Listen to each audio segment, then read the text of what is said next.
January 2026 nang masira at nagiba ang flood mitigation and structure na ito sa Barangay San Isidro, Sangay, Camarines Sur. Wala namang sama ng panahon ng panahong iyon, ngunit nasira ang naturang istruktura. Higit sa 2 buwan nang masira ang naturang flood mitigation and structure, hanggang ngayon, tenga pa rin ito at hindi pa naaayos. Pangamba ang nararamdaman ng mga residente ng Barangay San Isidro dahil hindi pa naaayos ang instruktura. Nakikipag-ugnayan pa rin ang Barangay Council sa kontraktor, ngunit hinihintay pa ang opisyal na tugon mula sa Port Engineering Office ng DPWH o Department of Public Works and Highway. Sabi sa Muya po, ano lang nindan giraray, so pag-adalang giraray ninda si wikang tubig kung saan na talaga papadalaga nun, kung padiretso na duman sa o bubuhayon ulit ang kaya tigahalat maninda si tigkakaulay po giraray ninda si contractor kan,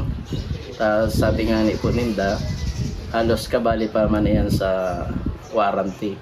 Kaya tigahalat maninda so response kang contractor sa kaso DPWH kung ano po sunapagmitingan. Sa kabila nito, labis na nag-aalala ang mga residente lalo na tuwing may malakas na ulan. Kaya patuloy ang kanilang panawagan sa agarang aksyon ng mga kinauukulang ahensya. Dapat umanong maayos ang naturang istruktura na tila substandard. Maliban sa flood mitigation and structure sa Sangay, ilan pang flood control and structure sa partido ang sira pa rin hanggang ngayon. Yung pigano ni tabaka, ano yan, magkaba naman. Basta kinunusan dyan. Lagay sa dyan. Tapos po, Ay, tayo man yung pigpili.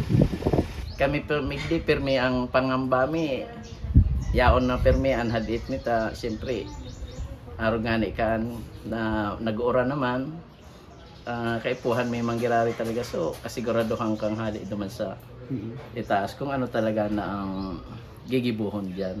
Panawagan ng mga kabarangay, lalo na po sa mga kasabong council namin dito, nanawagan ulit kami sa inyo sa tulong ng national government, provincial, local.